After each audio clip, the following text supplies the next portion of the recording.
I don't know who needs to hear this, but to whoever it is, you've been waiting for a long time for God to fulfill his promises. And not promises as much as God said he gonna give me this and he gonna give me that, but promises to fulfill your destiny and to fulfill your purpose. And the years rolls by and you see other people doing their thing.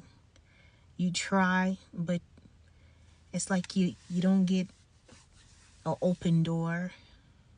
And so you wait again. And then you begin to wonder if the prophecies that was prophesied over you were ever true, the dreams you have or had were they ever true, the things you wrote down, the things God spoke to you personally, you begin to question because time kept passing. And then you remind yourself of Moses, how Moses ran away at age 40 and God didn't call him till he was 80. So 40 years passed by and you begin to say, oh, well, you know what, God took a long time with Moses.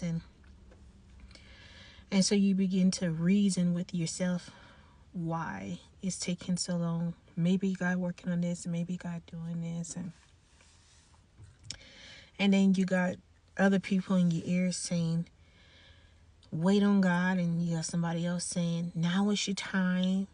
And then you got somebody else saying, well, maybe God is still working on this. And it's just enough. You just had enough.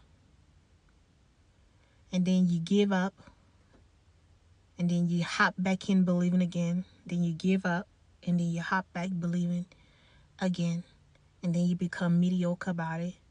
Then you think about giving God an ultimatum. Then you say, you know what, if you don't do it this time, I'm done. I'm going to just live my life. I ain't got time for it.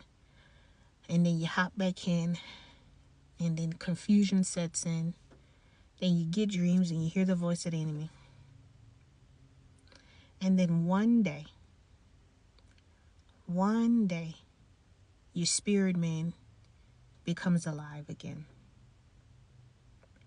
You're hearing better. You have a grace to fast. The word of God is opening up in new revelation. You feel bubbling in you, fire shut up in your bones, a zeal for the things of God again.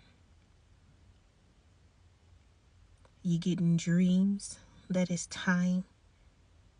Someone comes and confirms.